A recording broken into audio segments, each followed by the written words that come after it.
Hello once again, my friends. This is a little, almost about a short box of stuff that I traded. It was at Red River Books. Basically, I brought in about two short boxes over two trips and ended up getting this stuff. And it's all stuff that I picked out.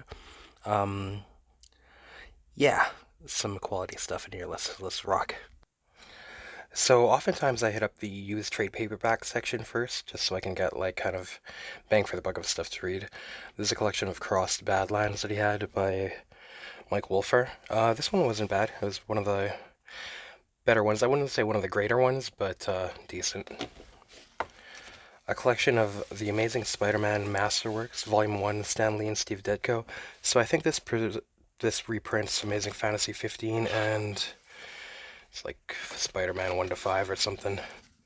You know, you're not getting those all together unless you're a zillionaire. And annual number 1? Yeah.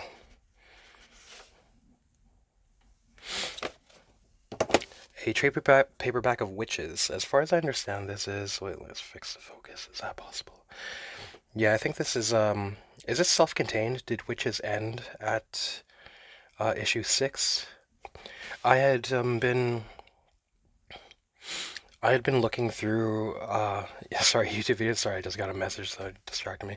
But I was kind of searching, like, trying to see what's the best horror comics lately, and this came up on a lot of people's lists a lot of the time.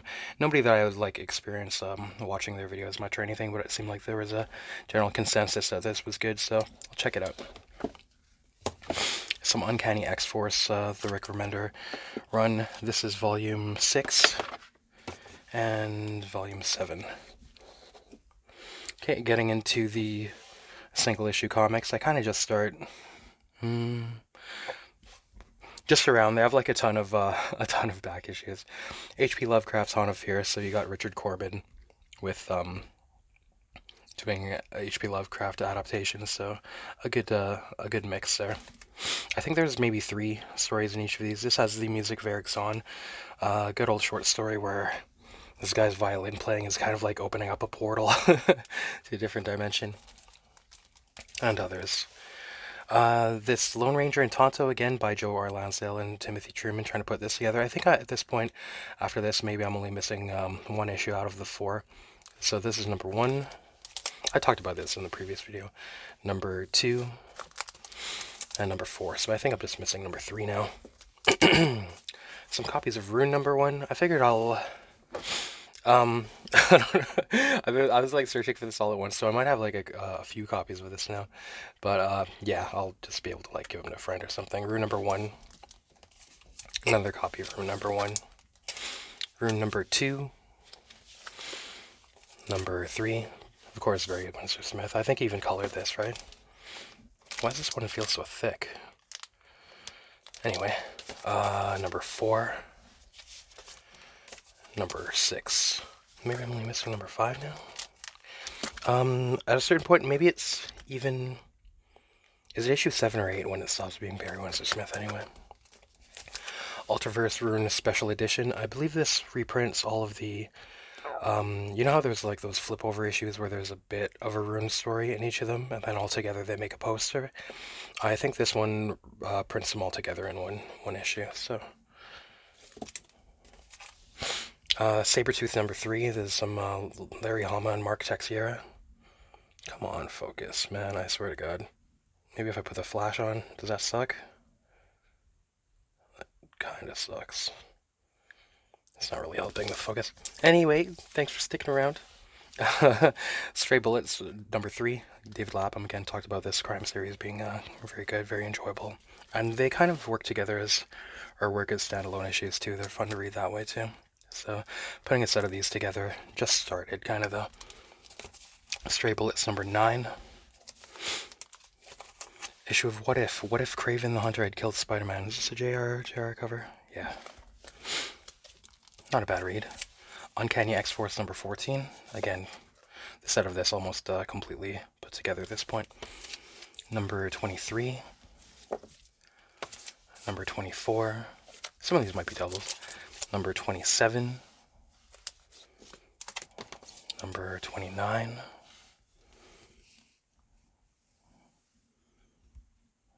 This phone fucking sucks, man. Holy shit.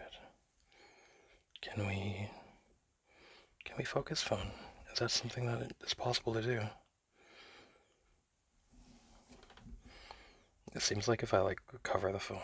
There we go. Thanks for bearing with me. You've heard me like almost want to throw this phone at the wall before. So that was number 29. Number 32, this is definitely a second copy. Same with these, I was piecing this together and at the same time like not knowing, so a bunch of these might be doubles. That Bart Sears X of Manowar, number 44. Number 45. 46. Punisher Magazine, number 2. These reprint the original. Well, early on it's the original little Mike Zeck series, but they reprint Punisher in black and white at a magazine size, and there's something about it that makes this like, it feels more hardcore reading it in black and white magazine size, just like natural, just by the nature of it.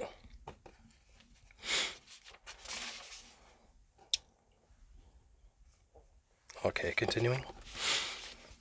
An issue of Steven and Bunny, Doug Allen. These are kind of like offensive underground daily strips. I don't know if they're like that offensive, but they're almost like kind of abstract too and humorous, misanthropic. And they're fun, man. I like these a lot. I used to have a ton of them. I think I traded all the ones I had there to Red River Books. Also, I was looking for old copies of Yow and Zippy the Pinhead, which I used to own but traded there, and they were there before the time before previous to this visit, but they didn't seem to be there anymore, which is a little I was getting like the opposite of buyer's remorse, so like having parted with them, I kind of wanted them back. I don't know if they'll turn up there again, but anyways, yeah, Steven, pretty fun stuff. All the characters are pretty awesome. Yeah, just an angry young man. Funny. Like all this kind of stuff always going on.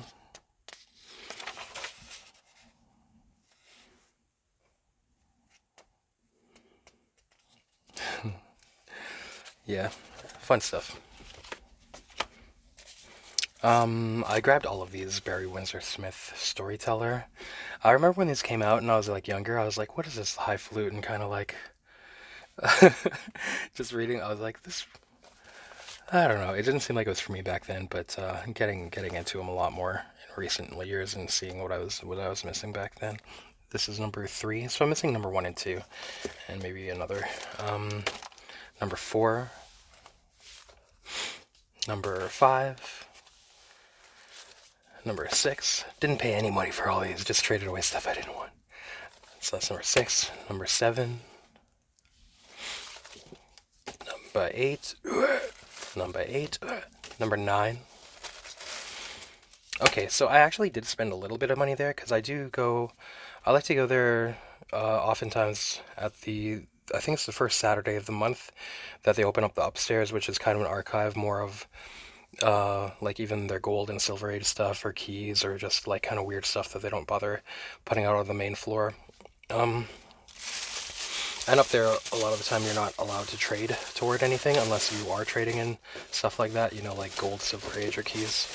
So you're kind of spending money up there. But I wanted to pay my respects because I've been just trading in stuff there for so long. That is at the point, like, maybe I'll actually, like, you know, buy something just to, like, out of tribute, kind of in a way, out of tithe to the church. This issue of Fritzi Ritz, 10 Center from 1953, I think this is.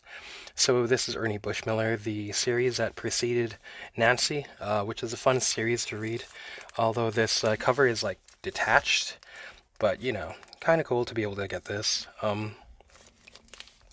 Yeah, I'm looking for advice on, like, detached. I'm kind of thinking of, like, say this, too. I think this has the same deal, yeah.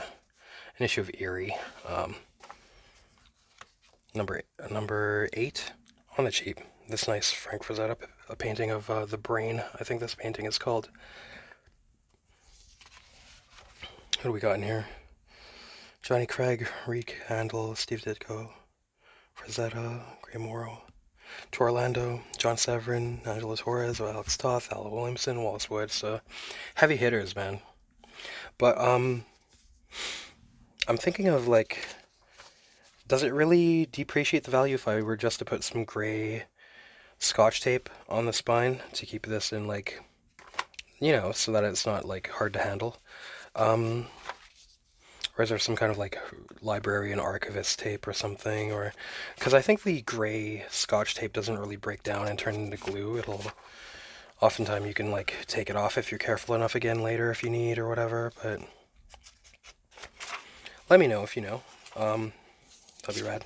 Because there's 2 in a row there that Fritzi, Ritz, and this that I would do that for. And I'm sure it'll come up again. I'm starting to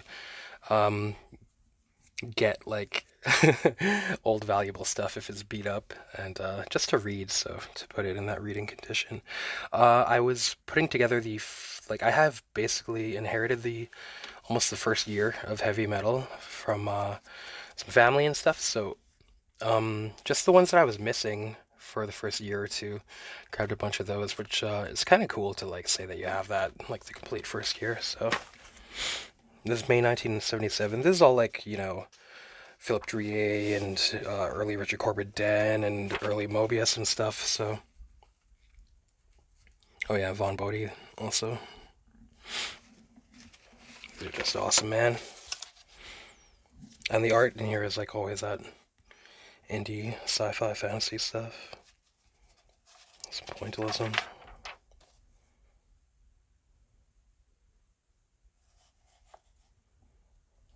It's all like super high quality in here. I remember when I was a kid, I had the impression though that heavy metal was just like smut and kind of brainless or something, but it absolutely is not. This has to be in a short box that'll be like not in a common area. All of these together. It's got to stay like in a secure location, probably in my room. Along with some other stuff like that, So that other one is June 77, August 77. Is this, yeah, this is a Bernie Wrightson cover, right? Am I remembering that properly? Siegfried, I guess that's the German epic mythology or folklore. Just flip through these a little bit randomly.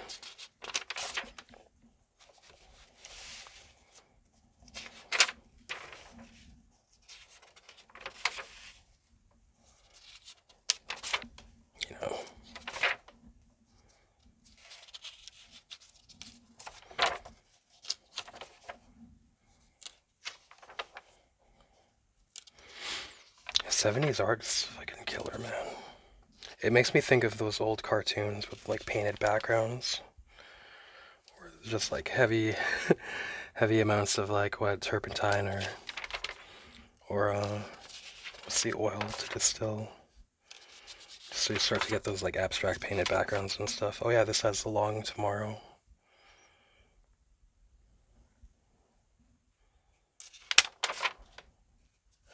Continuing. Heavy Metal October 1977. I took some of these out of the bag just because I was like, yeah, why not show a little bit? Because everything's so sick in these. Oops! Like, handling these all rough and stuff, but maybe these should party,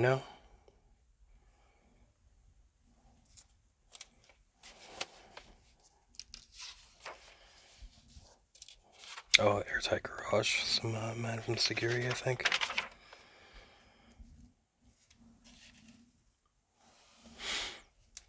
You gotta love this stuff. I kind of can't wait to like just have these, just like read these before bed or something,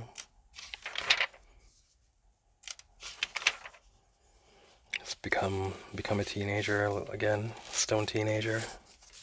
Well, not to like say regression or anything, but this kind of stuff was always the kind of thing that made me want to draw and do art more and let the imagination and creativity flow too, like outside of the box.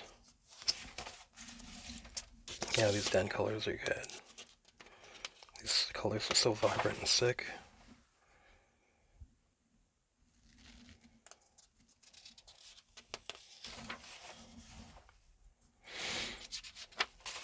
These are just full of just awesomeness.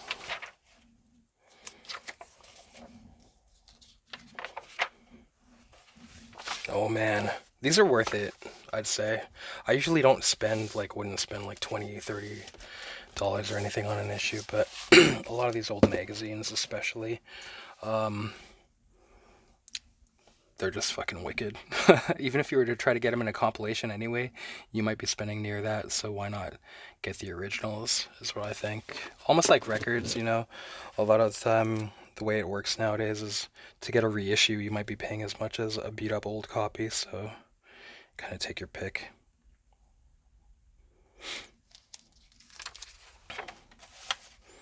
Oh yeah, the colors in this are wicked.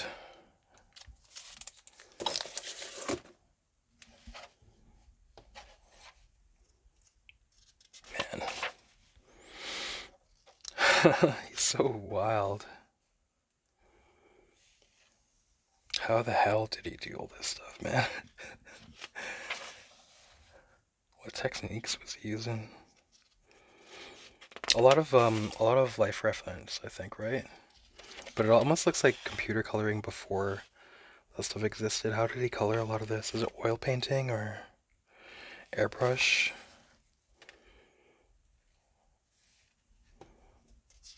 Holy crap, this phone's focus really eats a bag of dicks. Maybe I should just get a new phone entirely. I think I will pretty soon, you know, but it's not an emergency, so...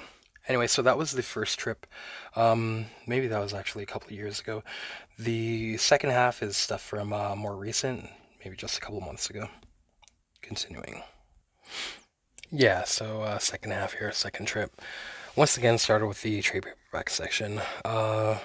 Give a try to this Punisher by Recommender, but I gotta say didn't really dig it, because it has kind of like a supernatural element, I guess, and it's a little bit like much. There's a member of the mob who hates Frank Castle that brings his wife back from the dead as a premise to basically be like an assassin against the Punisher while a sex slave to the mafia to try and torment him psychologically, and it's just like, nah, man. That kind of stuff just isn't for the world of Punisher to me, so it's kind of hard to... It's not offensive, it's just kind of like, what? So, it didn't really do much for me. But, so that'll be another trade somewhere else or something. Aliens Aftermath. I thought I would give Marvel's Aliens a try. Haven't really read too much of it, so try to get a newer one. One of the issues of Daredevil Born Again that I was missing is issue number 230, so I think I maybe have it complete now, or just about. Okay, DC Universe presents Deadman. This is one of the better Deadman stories I've read out of a lot of them, I'd say. Not to say that it's like the best, but this, I really thoroughly enjoyed this one. The art is also amazing inside. So this is written by Paul Jenkins, who had a really good run on Hellblazer also. I think he was writing the story arcs with like Merlin, basically like Evil Merlin, or the original Welsh. And what was it called? You know, like the descendant of King Arthur and stuff, and a lot of the Green Man. A lot of that stuff was really good in Hellblazer, and this still the same. This Deadman was like really good. Let me show you this. So I previously somewhere else had got issue 2 of this little run. And it, like, I was just fully on board from the beginning. Or, like, I mean, it hooked me. This art's sick, too. So, basically, he's almost doing, like, I don't know if it's because it's New 52, or if it's something that he always is. He's almost doing, like, a quantum leap kind of thing, where he's, like, trying to help out people that he possesses. It's kind of like he has to possess them for some reason, or... he's like drawn to possess them until he is where he can like move on. Not a bad premise. It's not a major part of this story, thankfully. But it is like in the background or integral to it. Maybe plot B or C. But basically he's it starts with him like, let's see here. to get Ramakrishna's attention, because he's like sick of being dead and not being able to move on, says that he's like gonna kill the person that he's possessing, just to make her manifest in front of him. He wants answers. Deadman always wants answers, right? Nobody ever wants to give them to him either. He breaks into this like paranormal, kind of like high-level paranormal club. It was like really hard for him to break into, because he's going to try to break into a library of fate there, one of the angels runs. So he accidentally breaks into on stage in the comedy area or something when everybody's after him, but he takes a minute just to kind of be funny. Here's this vampire or something saying, "Waiter, who is this fellow?"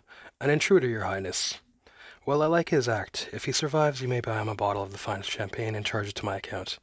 "Of course, your highness." People are trying to kill him at the same time here. I like the way he's drawn. I'll show you a little more of that in a bit. Yeah, so here's that angel running the library.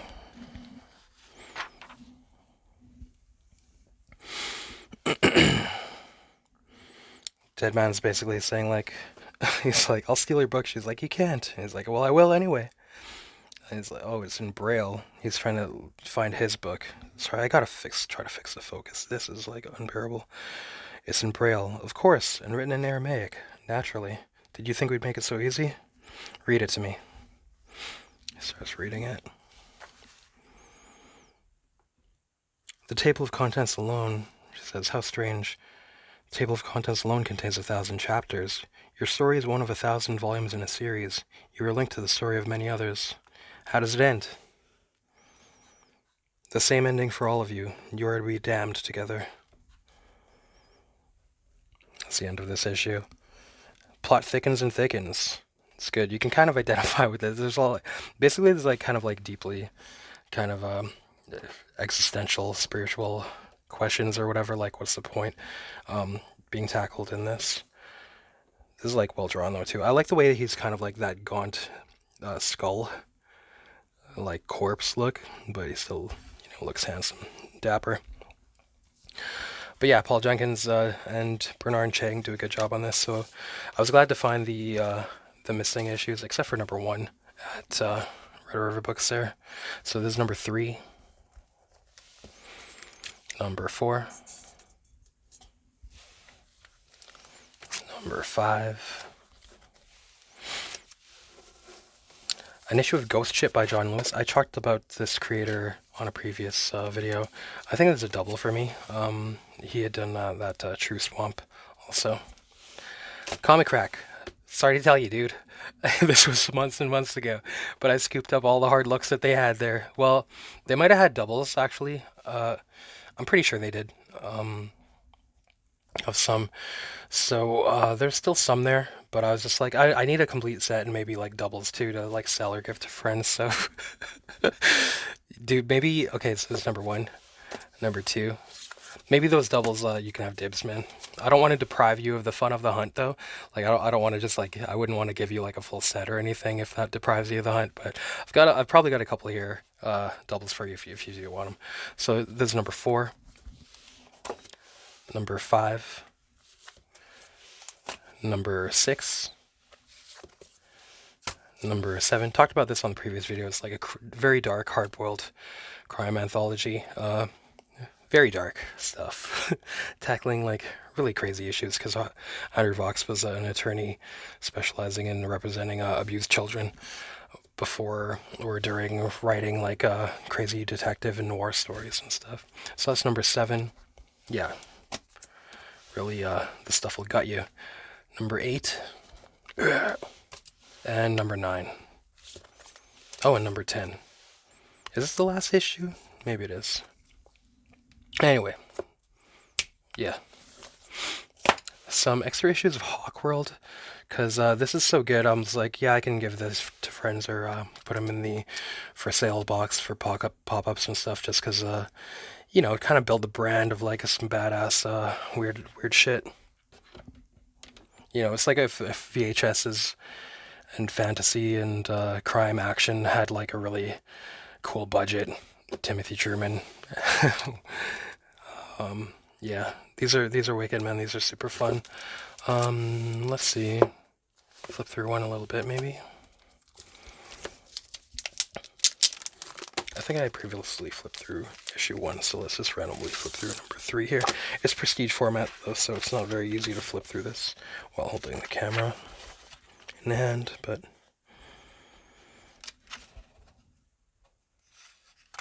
these are just wicked, dude.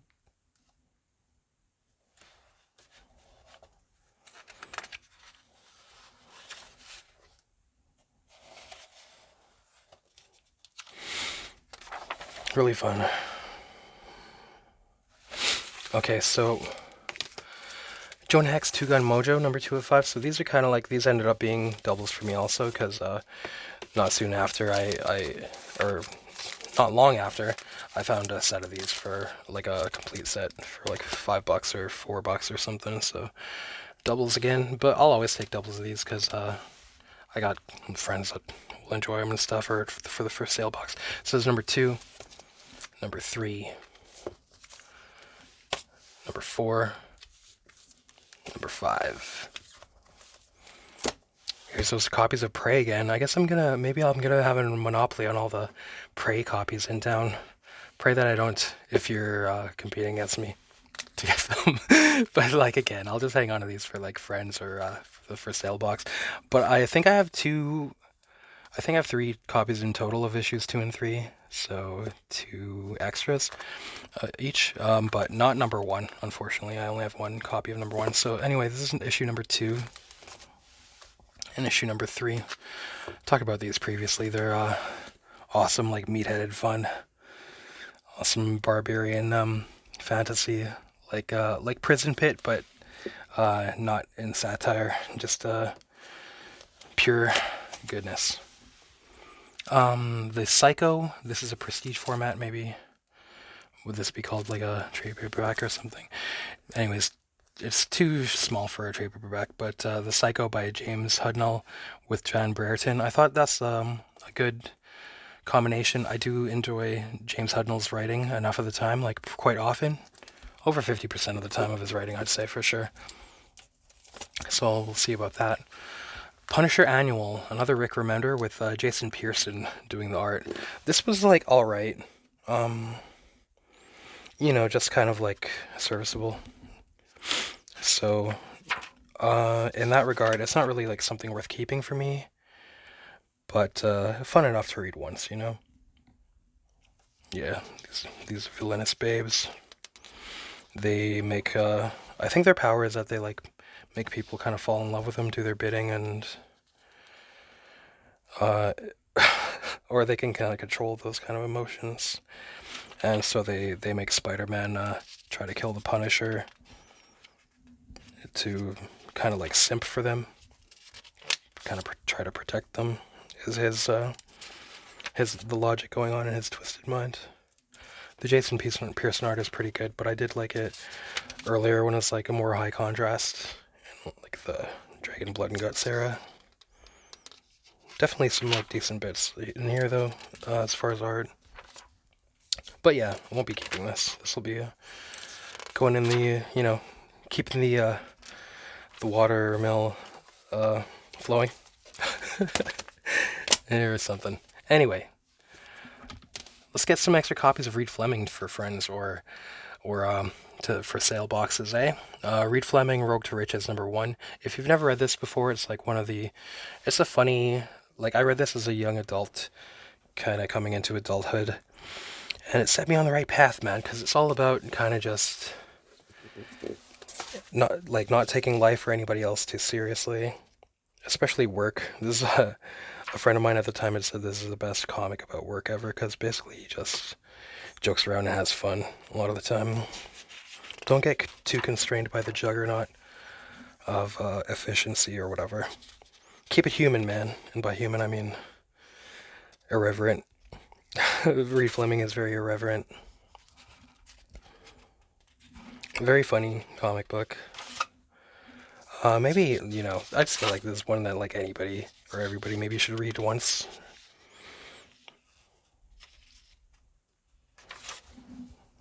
At least, but this is perpetually in my collection. I've never wanted to give up these, so Yeah, I can definitely vouch for these in a For Sale or Two Friends. Another copy of Rune number 1. Let's go. I guess I forgot on this second visit that I had like 3 or 4 copies already, but again, for the same thing we were talking about. Richard Corben solo. So this is DC. What year is this even? But look at this. I think I looked, this is like 2010 or something? No, 2005. Okay, but it's almost like, okay, you can see him doing some of that reference. But it almost looks like he's even doing CG. Oh, it looks like it says with John Arcudi. At some points, like he's got like his old kind of standard styles and stuff, but this one almost looks like CG or something. Or computer coloring. Let's look at this a little bit. The story is called Cyclops.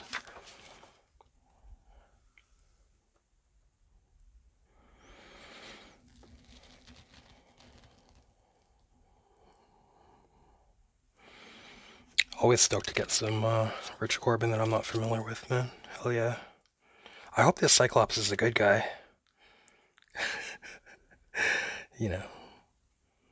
Misunderstood monster. Who can't identify with that? If only the focus on my phone worked, I swear to you. It's really holding back my content, man. Thanks for sticking around and bearing with me again for that, man. The official John Bolton magazine, Unmasked, number 3.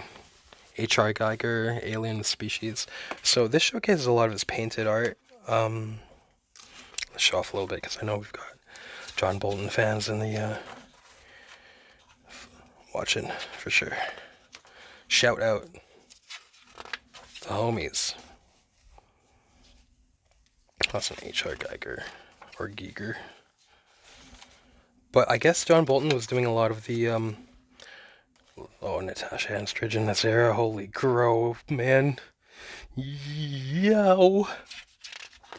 But I guess he was doing a lot of painted covers for the Alien series and a lot of other stuff. I didn't even know that. I've seen a lot of Aliens, but his styles are so versatile, right, that you might not even recognize them.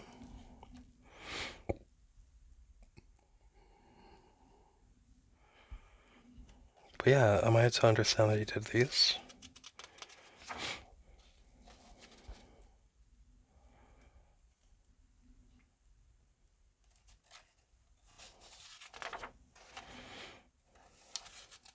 I didn't even know. I did not know. Or I didn't know this magazine. This is issue number 2. It's nice to see some drawings and paintings of dames. He always draws pretty ladies, man. Yeah, what number is this? Number 3. So yeah, didn't even know this series was a thing. Issue of X-Men, this is 175. Still putting that X-Men run together. Okay, getting towards the end. This is Vampire Vixens. You know, when I saw this, I had to get it. I was just like, what is this? Did I look inside at the store? You know, you always gotta like ask permission and stuff. Maybe I tried to do it on the hush, just because I don't want to like be going back and forth and stuff. But anyhow, this is kind of like just drawings of vampire chicks with little flash fiction vignettes. Stop and read some. I kind of like it. Seems so cheesy, but I kind of like it. So here's one. Love. The most beautiful thing in the world. Without it, we are nothing. This is Catherine. These are all different vampire chicks in this little flash fiction stuff here. The word pawn comes to mind, says Jezebel. There is no such thing, says Ivana. Her eyes are like... Let's get the focus, come on. Her eyes are like the beacons of a lighthouse, guiding I'm trying to read this through the camera too. Guiding. Sorry, let me start again.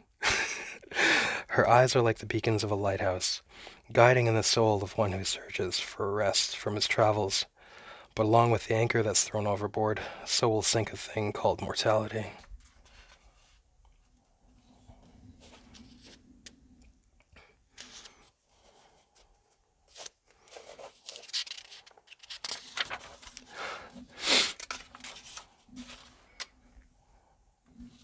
Sex.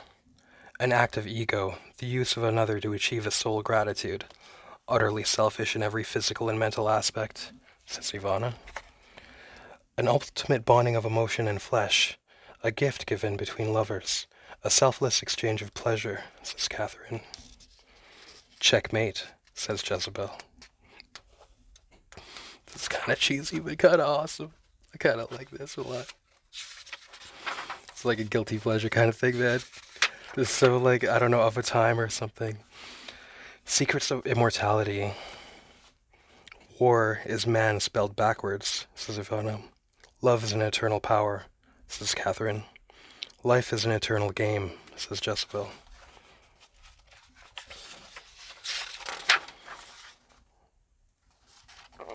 Like, I would read the longer ones, but they are a bit long, right? They're all, like, pretty good, though. They're all, like, in this vein. That's what life is, the eternal pursuit of pleasure. I have the luxury of catching it, trapping it, but in the end I always let it go. Better to have loved.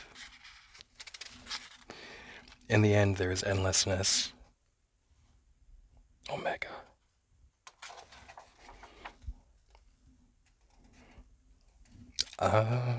Like, I could flip this, but I think I'm going to keep this one. Something about it. I like it. Maybe I should be embarrassed, but it's kind of like, it's kind of good.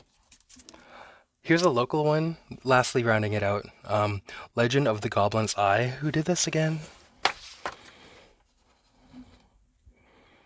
Giuseppe Scarpino? Is that correct? There's really like an outsider aspect to this, but I figured I'd give it a shot, and I really enjoy it.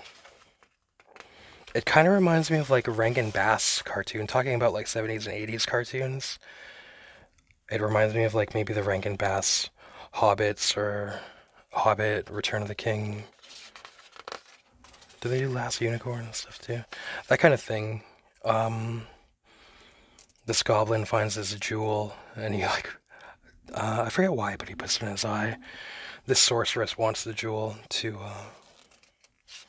for the power that it has that he doesn't know about, so she kind of like disguises herself as a damsel in distress to endear herself to him. Let him think that she's this beautiful kind of like elf chick put in danger, and he's gonna like try to take care of her. And he's so like pure-hearted. He's like trying to protect her and save her life all the time, and she's just trying to figure out ways to like maybe just like kill him and take it and stuff. I'm not really doing it justice with the description. It actually has a better way of unfolding through the story. And yeah, it's just like good. The pacing and everything is perfect. You can like kind of power through it, but not like power through too fast. That you're like left, feeling empty or anything. It's I like it, man. I'm gonna have to see what's going on in the other ones. I did get issue 2 not long after this, but yeah, it's cool to see local people make good. Okay, that'll do it for this video, guys. Another one coming up real soon. Thank you for watching. Like, comment, hit the notifications, all that jazz, because I don't upload every day. And yeah, feel free to hit up the comments, talk to me or each other. Regards. Happy hunting out there. I hope you find what you're looking for and maybe what you're not as well. Peace. We'll see you in the next one.